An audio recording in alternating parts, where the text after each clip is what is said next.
तुम्हाला सिक्वेन्स सांगतो ना, जर की फॉर एग्जांपल कि आप लोग अकाउंटेंट हो गए, बराबर है। अभी आपको कोई सोसाइटी का काम है।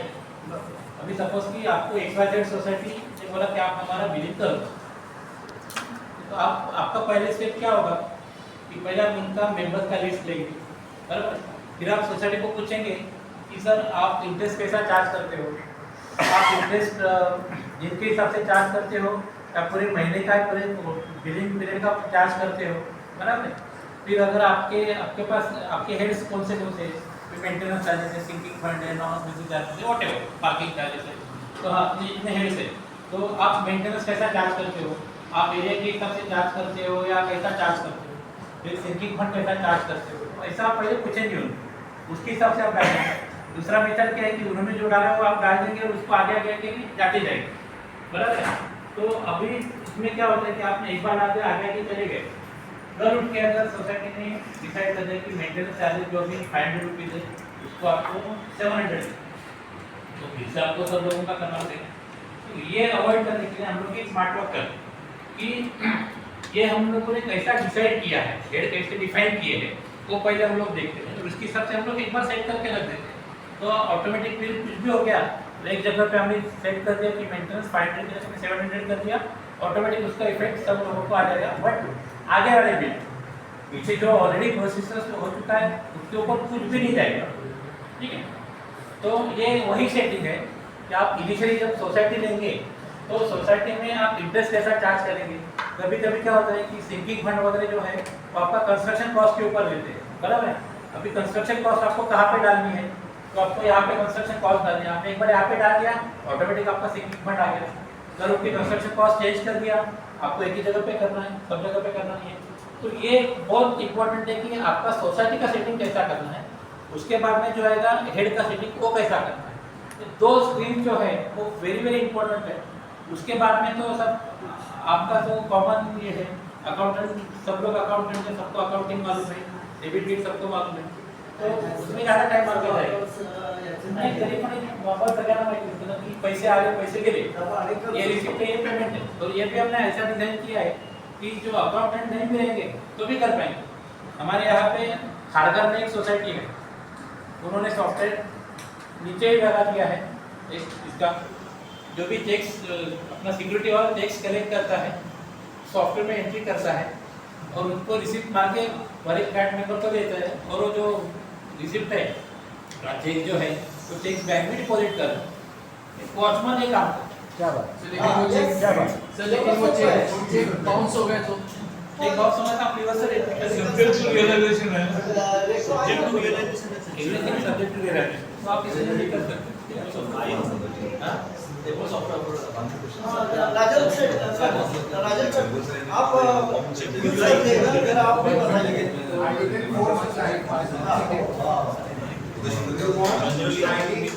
इधर आइए आगे। आणि मला वाटतं विषय तुम्ही पण सांगा। शोधन बिल्डिंग काय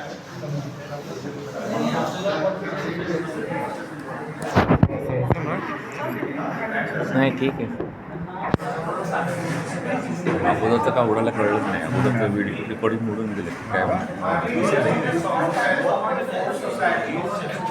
He was my trainer in the first society. He only trained me.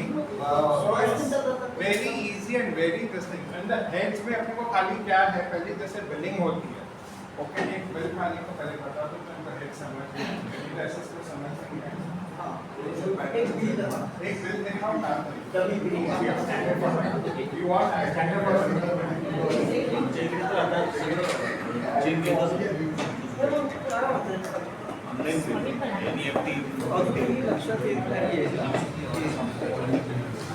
समजते सर, पण समजा माहिती का असं थोडं सगळे डिटेल्स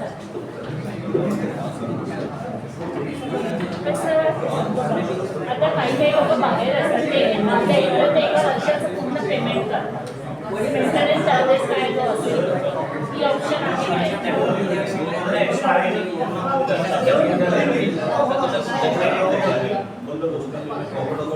सगळ्यांना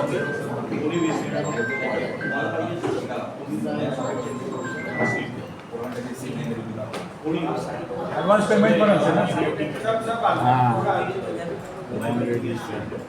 ओके अभी देखिए दिस इज द फिल्म जैसे जनरेट अब इसमें आप देखोगे सब चार्जेस है ऊपर first is your maintenance charges you can see this one then is your sinking fund then is all your charges, insurance charges, non-occupancy charges, parking charges.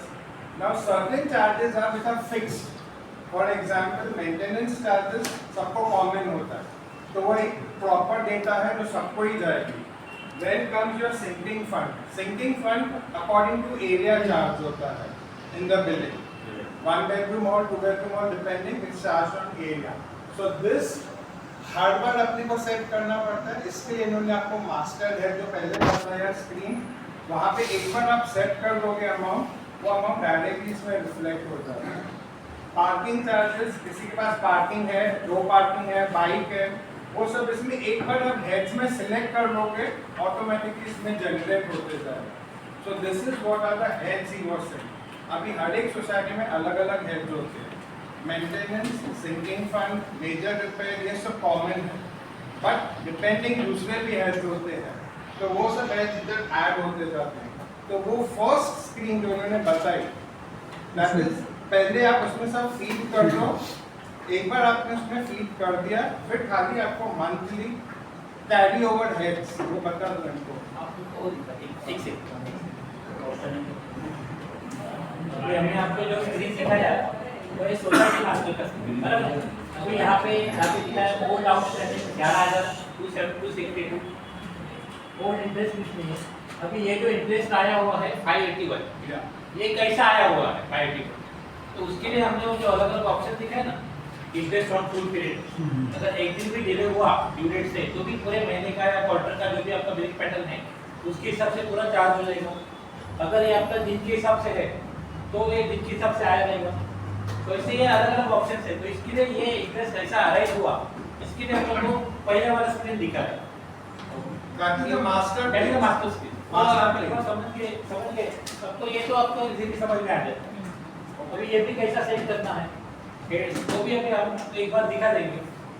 आज जो आपने बोला था एडवांस, सी दिस एडवांस अगर किसी ने पे कर दिया, किसी ने 25,000 आपका बाद में क्रेडिट इसमें नीचे आते जाएगा. It will show your current 00 and this is your balance that is carried forward.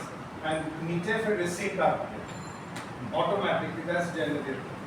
So if you give a bank transfer, तो बैंक क्लिको में आपको 0 आएगा, मतलब आपको करना नहीं पड़ेगा. पर चेक्स लोगे तो बैंक क्लिको भी है जिसमें जाके पूरा करना है. ये तो मास्टर शीट जो है वो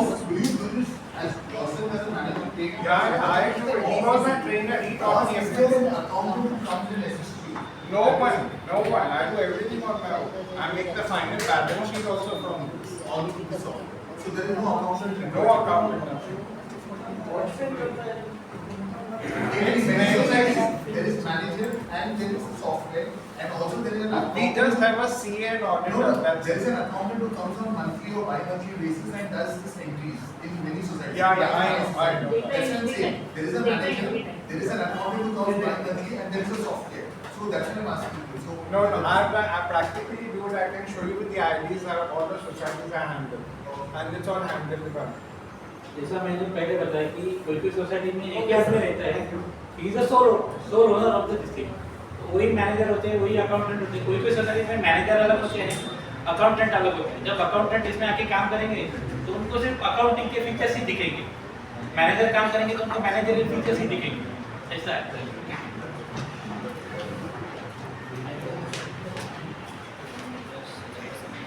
हां, त्याच्यावर काही क्वेश्चन तुम्हाला विचारायचे? पहिली जी स्क्रीन होती ती सोसायटी कसं सेटअप करायची त्याच्यावर तुमचे काही डाउट्स वगैरे आहेत? नाही ते ऑप्शन जसे वीडियो स्क्रीन है बिलिंग एड्स का स्क्रीन है. बिलिंग एड्स अपने को डिफाइन करना है. जैसे मेंटेनेंस चार्जेस कैसे कैलकुलेट हो रहा है, सिंकिंग कैसे कैलकुलेट हो रहा है, रिपेयर एनओसी पार्किंग वाटर जितने भी एड्स हैं आपको यहाँ पे सेटिंग करना है. जैसे हमने फर्स्ट सिलेक्ट किया मेंटेनेंस चार्जेस, फिर आपको कैटेगरी पे डिफाइन करना है एज अ सर्विस चार्जेस. फिर आपका आता है नेचर ऑफ इट, यहाँ पे आपको कैलकुलेशन सेट करना है। अगर for example maintenance charges society में 1000 सबके लिए, 100 मेंबर की सोसाइटी है और सबके लिए 1000 है, तो आपको यहाँ पे सिलेक्ट करना है इक्वल टू ऑल सिलेक्ट करना, नीचे रेजिडेंशियल रेट लिखा हुआ है यहाँ पे, यहाँ पर आपको 1000 रुपीज डालना है, तो सॉफ्टवेयर बाय डिफॉल्ट कैलकुलेट कर देगा। अगर कोई सोसाइटी 5 स्क्वायर फीट है, स्क्वायर फीट 1 रुपीज 2 रुपीज, तो आपको यहाँ पे इक्वल टू की जगह पे आपको वेरिएबल्स देगा। वेरिएबल फिर आपको यहाँ पे सारे ऑप्शंस मिलेंगे। यहाँ पे मैसेज सॉफ्टवेयर में पॉपअप कर दिया कि generally thing it is calculate equal to all the members irrespective of the area, तो सॉफ्टवेयर में आपको पॉपअप दे देता है। जनरली ये क्या है कि जैसा नंबर ऑफ हेड्स हम लोग क्रिएट करते हैं, service charges, sinking fund, repair fund, non official charges, तो उसके लिए बायलॉज ने कुछ कैटेगरी दिया है, service charges category, sinking fund category. तो service charges are generally charge equally to all the members irrespective of the area and usage, ऐसा है। क्योंकि ये हेड जो होता है it is for common expenses. अभी जैसा कि कोई वॉचमैन झाड़ू मारता है, किसी का फ्लैट 2 BHK तो उसको ज़्यादा बेनिफिट मिला ऐसा नहीं होता, किसी का 1 BHK उसको कम बेनिफिट मिला ऐसा नहीं होता है। तो इसके लिए these are equally charge to all the members. तो हमने यहाँ पे एक बार आप सेट कर देंगे कि दिस इज सर्विस चार्ज, तो सॉफ्टवेयर आपको ऑटोमेटिकली बताएगा कि ये सर्विस चार्ज है, ये आपको बायलॉज के हिसाब से इक्वल लेना है। फिर आपको जैसा लेना है you can bypass this statutory warning and you can set your own listing. Sir देखिए हमारा बिल्डिंग में ना 2 BHK 2 साइज के है, 3 BHK और 1 BHK भी 3 साइज के, 1 BHK 1 BHK 3 साइज के, 2 BHK 2 साइज के है और 3 BHK भी है। तो फिर मैन्युअली फ्लैट वाइज डालना पड़ेगा ना? नहीं, अभी आपके पास 1 BHK के 3 साइड है, हाँ 3 ही बराबर। तीनों को सेम है कि अलग अलग है? एरिया अलग है ना सर? अलग। एरिया के वाइज बात कर रहा हूँ। तो यहाँ पे हमारे पास एक ऑप्शन है स्लैब वाइज। आप स्लैब वाइज सिलेक्ट करके 1 स्क्वायर फीट से 500 स्क्वायर फीट तक, सॉरी 501 से 510 तक हमने कैलकुलेट करके किया हुआ है कि समझो नहीं सर, एरिया वाइज का मेंटेनेंस कैलकुलेट मतलब सिस्टम है क्या यहाँ पर? आप अगर वेरिएबल करो on square feet area select करो, बेसिकली सर्विस चार्जेस Common ना? इक्वली डिवाइडेड ना? equally है। एग्जांपल दूसरा हेड सर अभी समझो रिपेयरिंग है, बराबर है, वो 0.75% मतलब उसी वाले का जो कंस्ट्रक्शन का है, Correct. सिंकिंग फंड है 0.25% है, करेक्ट। तो हर एक फ्लैट का अलग अलग आएगा वो। बराबर। तो फिर वो मैन्युअली हमको फ्लैट वाइज एक बार डालना पड़ेगा ना अलग डाटा। अलग यानी कैसा होता है, आपको एक कंस्ट्रक्शन कॉस्ट देनी पड़ती है, बराबर। आपने अगर कंस्ट्रक्शन कॉस्ट एरिया सपोज 1000 है, आपका एरिया है 500 स्क्वायर फीट, तो उसके तो हिसाब से आपका कैसा कैलकुलेट होगा करेगा 500 multiplied by 1000 multiplied by 0.25 automatic calculate कर। मतलब ये डेटा तो आपका मास्टर में ही जाएगा ना? हाँ, मास्टर में जाएगा, मास्टर में एक बार फीड हो गया तो then there is no requirement. So answer insurance वगैरह जो भी है वो आपको सब कैलकुलेट करके ही डालना पड़ेगा। नहीं, वो तो सबको मालूम रहता है कि सपोज 50 पैसा पर स्क्वायर फीट लिया है, आप उसको सिलेक्ट करो। मतलब हर एक कैलकुलेट करना पड़ेगा ना? नहीं, ये कैलकुलेट करता है ऑटो कैलकुलेट मतलब रेट समझो 50 पैसा तो 50% डालना पड़ेगा इन हाँ, वो फैक्ट, figure- वो बता रहा हूँ। वो क्यों तो डालना पड़ेगा? जैसे सोसाइटी में 50 rupees 100 rupees per flat insurance लेते हैं ना, आपको इक्वल टू ऑल करता है, रेजिडेंशियल में 100 रुपीज डालना है, तो हर फ्लैट में 100 रुपीज इंश्योरेंस चार्ज करेगा, वो फिगर तो आपको डालना है। और सर नॉन ऑक्यूपेंसी चार्ज 1 साल के बाद वापस आ गया हो तो 1 साल के बाद अगर निकालना है तो फिर उसमें आइटम मतलब फ्लैट वाइज मास्टर में जाके Yes, निकाल सकते हैं। इसके लिए आपको पहले पूरा सेटिंग बताते हैं, तो आपकी ये जो भी क्वेरीज है ना, ये पूरे निकल ही जाएगी इसमें से। तो आप पहले मास्टर से आपको हाँ, वेरिएबल पे काम करो। अब वेरिएबल टिक करके आपका मल्टीपल ऑप्शंस ओपन होंगे, on construction, on open space area, on rateable, on square feet, ये सारे ऑप्शंस आपके लिए ओपन हो जाएंगे। फिर आप जैसे सर ने कहा कि स्नैप वाइज किसी के आपका 3 BHK 2 BHK, तो आपको सोसाइटी से एरिया कलेक्ट करना है और जो भी रेट डिफाइन किया हुआ है 25%, 50% और जो भी आपको स्नैप वाइज पे डालना है, सॉफ्टवेयर वैसे आपको कैलकुलेट करके दे देगा। फिर लास्ट एक करोड़ अभी जैसा कि मैंने बताया था कि 2 व्हीलर पार्किंग पे 4 व्हीलर पार्किंग चार्जेस है, एक 2 व्हीलर के लिए सपोज 20 रुपये लेते हैं, 2 के लिए 40 रुपये लेते हैं, बराबर। तो आपको इसमें क्या करना पड़ेगा, वेरिएबल करके पर पर्सन या पर नंबर में आपको सिलेक्ट करना पड़ेगा। 2 व्हीलर पार्किंग चार्जेस पर पर्सन पर नंबर, कभी कभी हम लोग ऐसा भी ज्योति सोसाइटी में ऐसा होता है कि पर व्हील 20 रुपए, पर व्हील 20 रुपये, तो 2 व्हीलर को 40 हो गया, 4 व्हीलर को 80 रुपीज़ हो गया, ऐसा भी कर सकते हैं। मैं कभी फर्स्ट 4 व्हीलर को 100 रुपीज़, सेकंड 4 व्हीलर को 500 रुपीज़, ऐसा भी कर सकते हैं। तो इसके हिसाब से आप ये हेड्स क्रिएट कर सकते हैं। और ये जो ऑप्शन दिया है कि आपका काम मिनिमाइज होने के लिए दिया कि आपने यहाँ पे पर पर्सन पर नंबर डाल दिया, फ्लैट पासवर्ड में डाल दिया कि इनके पास 2 व्हीलर है।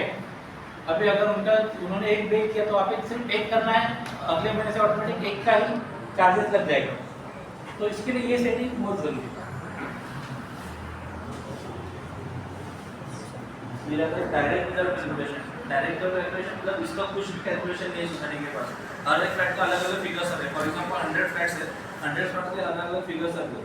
आपको इसी वन बार इसका सेटिंग करना है, वन बार आपको एक मैनुअल एंट्रीज करना है, और मैनुअल एंट्री करने के बाद यहाँ पे एक ऑलवेज ट्रांसफर का बटन दिया हुआ है। अब ऑलवेज ट्रांसफर टिक करोगे ना तो same data every quarter every month carry forward हो जाएगा। कंटिन्यू जब तक आप फिगर चेंज नहीं करते, कमिटी मेंबर्स फिगर चेंज नहीं करते, फिगर्स कंटिन्यूस आते जाएगा। ऐसे बहुत सारे काम हेड्स रहते हैं, जैसे पार्किंग जैसे सर ने बोला कि पर पर्सन कर सकते हैं, लेकिन बहुत अपार्टमेंट में कंफ्यूजन रहता है कि नहीं चल रहा है सर, या मेंबर मास्टर में सब भूल जाता है। तो उस केस में मैं एज अ ट्रेनर को डिसाइड करता हूँ कि चलो पार्किंग का मैनुअल डाल दो और डेटा आगे जाके कैरी हो जाएगा। जैसे अभी बिल बन गया तो सर को पार्किंग चार्ज हटाना होता है, डायरेक्टली बिल एडिट करके पार्किंग चार्ज निकाल सकते हैं। तो मल्टीपल ऑप्शंस में आप यूज़ कर सकते हैं डायरेक्ट कैलकुलेशन से। और एक बिल्डिंग वाइज में कैसे देखा, अगर आपके पास कोई सोसाइटी आ गई बड़ी, जैसे बड़ा सा कॉम्प्लेक्स उसमें 3-4 सोसाइटी जैसे A wing, B wing, C wing या 1 2 3 है, तो फर्स्ट भी सोसाइटी के लिए 100 रुपीज़ है, सेकंड के लिए 200 रुपीज़ है। तो आप बिल्डिंग वाइज भी सेट कर सकते हैं। वैसे जो भी आप मेंटेनेंस सिंकिंग रखोगे ना, सेम बिल्डिंग वाइज कैलकुलेशन हो जाएगा। बड़े कॉम्प्लेक्स के लिए बिल्डिंग वाइज ऑप्शन दिया हुआ है। बाद में आता है अंडर ग्रुप, ये सबसे इम्पोर्टेंट कॉलम है। जैसे रिपेयर फंड और सिंकिंग फंड बैलेंस शीट में जाता है अंडर रिजर्व सरप्लस। तो जब भी आप रिपेयर फंड और सिंकिंग फंड जनरेट करोगे, आपको अंडर ग्रुप में रिजर्व सरप्लस सिलेक्ट करना है।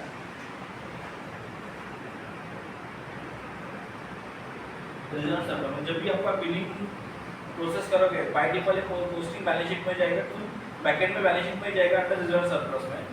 Sinking fund, repair fund, education fund, जो भी आपका कलेक्शन हो रहा है, मेंटेनेंस, पार्किंग, एनओसी वगैरह सब जाएगा इनकम फ्रॉम मेंबर्स में। इनकम फ्रॉम मेंबर्स में मींस प्रॉफिट एंड लॉस में इनकम साइड में चला जाएगा। जैसे सोसाइटी अकाउंट से तो अपन लोग इनकम एक्सपेंडिचर बोलते हैं, तो इनकम साइड में पूरा कलेक्शन जाएगा। इसके लिए आपको अकाउंटिंग नॉलेज की थोड़ी जरूरत पड़ती है, लिटिल पेशेंस, कि कौन सा हेड इनकम एक्सपेंडिचर में जाना चाहिए, कौन सा बैलेंस शीट में जाना चाहिए। इसमें भी अलग अलग प्रैक्टिस है। कोई भी लोग सिंकिंग फंड की इनकम में दिखा के फिर डेबिट पास करके ट्रांसफर करते हैं, but that is not a right.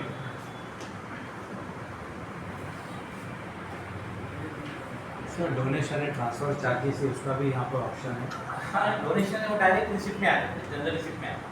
Transfer charges वगैरह transfer charges, share money, entrance fee, ये बिलिंग हेड्स नहीं, आपको अलग से सिलेक्ट करने हैं। रिजर्व सरप्लस सिलेक्ट करना है, ट्रांसफर फी, शेयर मनी और entrance fee. By default balance sheet में अंडर रिजर्व बस नहीं जाएगा, आपको जस्ट जनरल रिसिप्ट अकाउंट से एंट्री करनी है। बाय बैकएंड में पोस्टिंग होता है।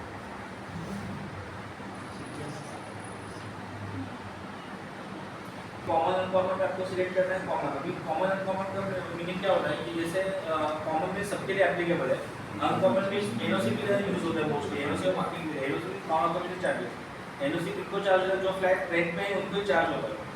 तो आपको अनकॉमन से अनकॉमन यहाँ पे टिक करना है। फिर अनकॉमन के बाहर एक मास्टर में सेटिंग दिया हुआ है, अनकॉमन हेड सेटिंग, उसमें आपको सिर्फ मेंबर्स सेलेक्ट करिए। जैसे आपके 100 मेंबर्स है, 100 मेंबर में से 20 फ्लैट्स रेंट आउट है, तो उनको सिर्फ 20 मेंबर्स को आपको टिक करना है। तो जो भी आप चार्ज यहाँ पे सेट करोगे, जैसे फॉर एग्जांपल किसी सोसाइटी ने डिफाइन किया कि 300 रुपीज़ या 400 रुपीज़ एनओसी चार्ज करना है, तो आपको यहाँ पे इक्वल टू नेचुरल अमेंट में इक्वल टू सेलेक्ट करना है। यहाँ पे अनकॉमन आएगा और रेसिडेंशियल रेट में जो भी अमाउंट डिफाइन है 300 500 वो आपको डिफाइन करना है। एक्चुअली एनओसी का एज पर वाला सेटिंग होता है कि 10% ऑन सर्विस चार्जेस, तो उसका भी सेटिंग आप सॉफ्टवेयर थ्रू कर सकते हैं।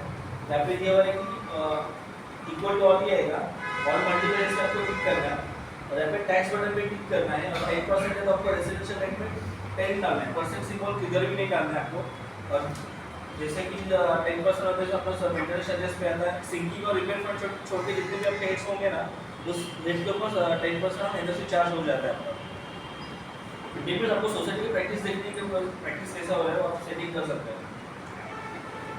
बाद में चार्ज इंटरेस्ट विजिटर्स पार्किंग जो रहता है हाँ। तो ऑब्वियसली रहता है क्योंकि सोसाइटीज प्रैक्टिस करके after 1 hour more than 1 hour 100 rupees per hour they charge, तो वो सिस्टम है आपको। हाँ, उसमें कैसे होता है कि आपको एक अलग से हेड बनाना होता है कि विजिटर पार्किंग, जो भी बहुत सारे सोचते में ये फैसिलिटी चालू किया है, तो आपको एक बनाना है कि विजिटर पार्किंग, उसके लिए आपको मैनुअल करनी है क्योंकि वो एवरी टाइम नहीं आएगा। तो जैसे आप बिल बनाओगे ना, जो भी आप पे मैनेजर है, जो भी आप सोसाइटी आपको डेटा प्रोवाइड करेगी, आप इस फ्लैट में विजिटर सैलरी होगा इतना ना अमाउंट है, तो आपको अमाउंट आपको मैनुअली डालना है, वो आपको अमाउंट स्टैंडर्ड है। बाद में यहाँ पे चार्ज इंटरेस्ट का टिक दिया हुआ है, अगर आप यहाँ पे चार्ज इंटरेस्ट का टिक निकालते हो तो उस हेड पे कोई इंटरेस्ट चार्ज नहीं होगा। मतलब अगर मेंबर आउटस्टैंडिंग है ना, तो आउटस्टैंडिंग में से वो अमाउंट हमेशा माइनस होते जाएगा। तो यहाँ पे most probably sir charge interest tick रखना जरूरी है। बाद में आता है सीक्वेंस ऑफ प्रिंटिंग, जैसे आप हेड्स क्रिएट करते हो ना, वैसे सीक्वेंस ऑफ प्रिंटिंग जनरेट हो जाता है। जैसे आपने 5 हेड्स बना लिए, first maintenance, second repair, third sinking, fourth NOC, तो वही सीक्वेंस में आ जाता है। अगर कोई नए कमिटी ने बोला कि मुझे सीक्वेंस चेंज करना है, रिपेयर पर फर्स्ट पे लेना है, सिंकिंग सेकंड पे लेना है, तो आपको सीधे यहाँ पे सीक्वेंस ऑफ प्रिंटिंग में नंबरिंग चेंज करना है।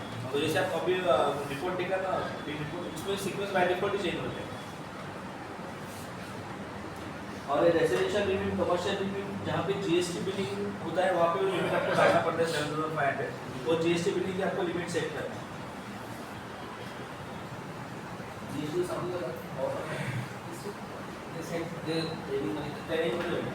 इसमें जीएसटी का भी कर सकते हैं। कोई किसी को जीएसटी चार्ज है, ये आपको मालूम है कि 7500 के ऊपर अगर है और 20 लाख के ऊपर सर्विस चार्जेस जाते हैं, आपको जीएसटी लगता है, तो आप इसमें भी ये सेट कर सकते हैं। जीएसटी दो हेड क्रिएट करके इसको सेट कर सकते हैं, तो ऑटोमेटिक वो हेड आपके बन जाएंगे और इसका जो जीएसटीआर 1 है वो रिपोर्ट भी ऑटोमेटिक एक्सेल में बन जाता है। तो आपको सीए को सिर्फ वो जीएसटीआर 1 दे दिया, आपका पूरा जीएसटी फाइलिंग हो जाती है।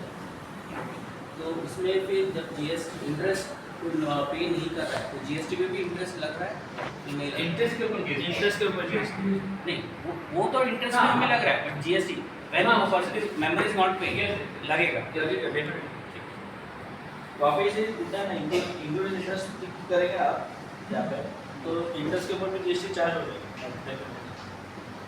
ये आप सेट कर सकते हैं। इंटरेस्ट के ऊपर तो लगना ही है, बट जीएसटी पे इंटरेस्ट मतलब नॉन, जैसे किसी ने पे नहीं किया and is into GST, commercial बंदा है तो उसका जीएसटी लग रहा है, तो उसे 1000 इज इंक्लूसिव ऑफ जीएसटी, तो जीएसटी पे भी इंटरेस्ट लगेगा या नहीं लगेगा?